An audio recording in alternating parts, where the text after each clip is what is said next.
Here is another video on how to create a custom brush in Fresco. To create a custom brush, you can use any shape or pattern which you like or anything as per the requirement of your project. I have a floral shape here which I would like to create as a custom brush. Normally, we create a custom brush for the patterns or shape which we would like to repeat. So if we have a brush, we do not need to create the same thing again and again, or need to create multiple layers for that.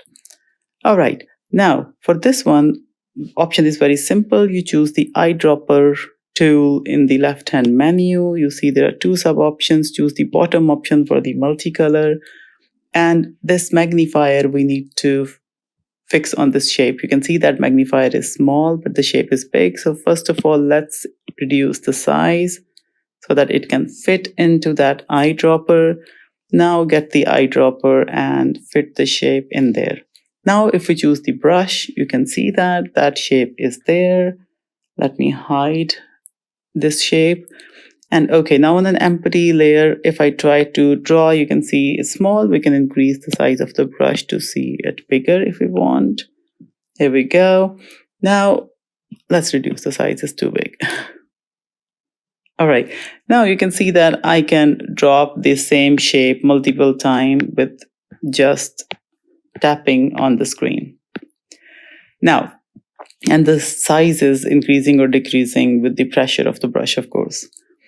Now, if I want to draw a continuous line, you can see that it's really not working. So how we can do that? There is something called brush properties. We need to go there.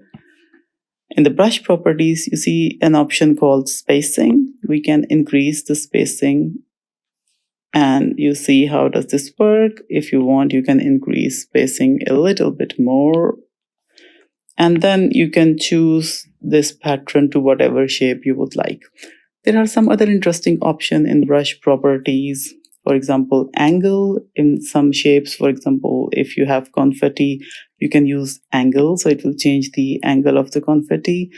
Or you can also have shape dynamics. For example, jitter. Yeah, jitter is something very interesting.